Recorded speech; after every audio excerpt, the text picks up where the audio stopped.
Good morning, friends. On the morning of March 16, the situation at the fronts did not change significantly. Fighting continues around Donetsk from its western side, that is, in the Marenka area. There are fights. Reports of the cleansing of Marenka were premature. The area near the Svyatogorsk monastery is already being shelled. Bridges have been blown up. No one reports the release or capture of Izum. They talk about the war more and more south. These are the encircled groups that are mentioned. Well, no one remembers the northern group, sandwiched, at one time, between the Lugansk People's Republic and the borders of Russia. The fighting is going beyond Rubizin. It seems that half of the city has been taken. Street fighting is also continuing in Mariupol. The message about the counteroffensive of the armed forces of Ukraine has now become clear that this was expressed in the shelling of the Kherson airfield from the direction of Nikolaev. Meanwhile, without much pomp, it is reported that Russian troops are expanding that bridgehead, which was small in the Voznezhensk region, which was reported several times that it was destroyed. At the same time, no one takes the southern borders, but on the other hand, without much fighting, the Russian troops advanced to the borders of the Kirovograd region, went to Kryvyi Rog, to Nikopol. That is, gradually those lagunas that were between the roads that were not controlled by anyone are filled with Russian troops of the core of the republics of Donbass. There is, let's say, taking control of the territories already in the rear of the Russian troops. It is pointless to say that some kind of breakthrough is expected, because reports from Western media citing intelligence that the Black Sea Fleet went to Odessa again with a large number of amphibious assault ships may be true, but at least no assault and the landing did not take place there, despite the fact that naturally the Odessa garrison is preparing with might and main to repel the landing operation. Tolerant may be true, but at least no assault and landing took place there, because naturally the address of the garrison is all the same, not another landing operation. Now to some news.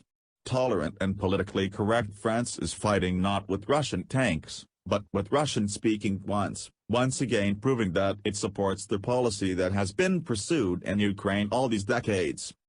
In Chernihiv, near the railway station, an ammunition depot of the armed forces of Ukraine was arranged. It was discovered from a drone and destroyed by artillery fire. Actually, more and more videos from drones appear in Russia, and the elusive Bayraktars remain elusive, and there are practically no reports of their activities now. According to the new law, which Zelensky signed, it is forbidden to present what is happening in Ukraine as a civil war. This is followed by criminal liability. At the same time, for some reason, the fact that 100,000 citizens of Ukraine are at war with hundreds of thousands of citizens of Ukraine is ignored. They are simply on opposite sides of the front.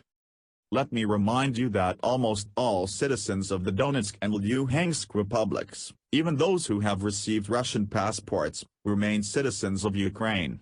Exactly the same as the 2 million Crimeans who received passports of the Russian Federation, serving, including in the Russian armed forces, remain citizens of Ukraine.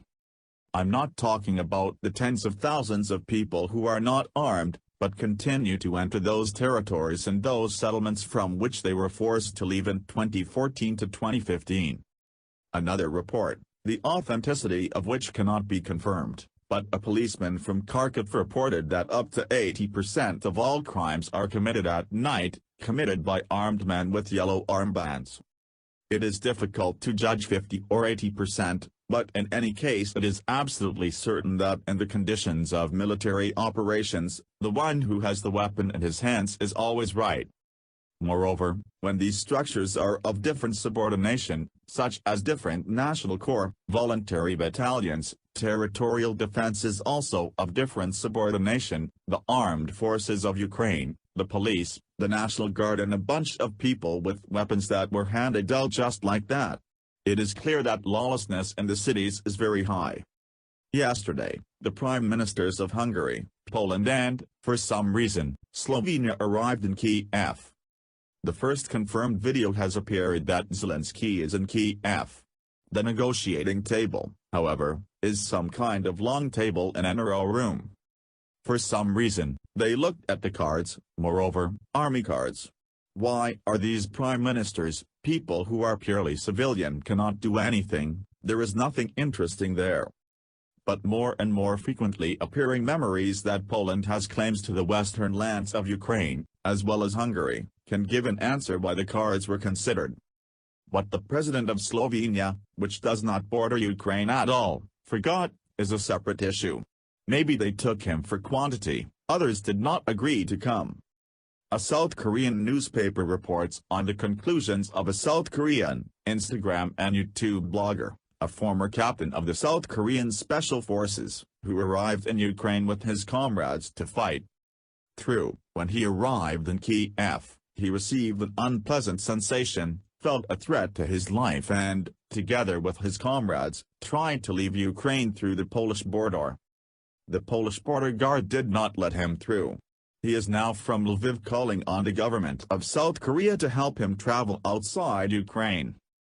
And the South Korean government says it will strip him of his South Korean citizenship if he doesn't do so immediately.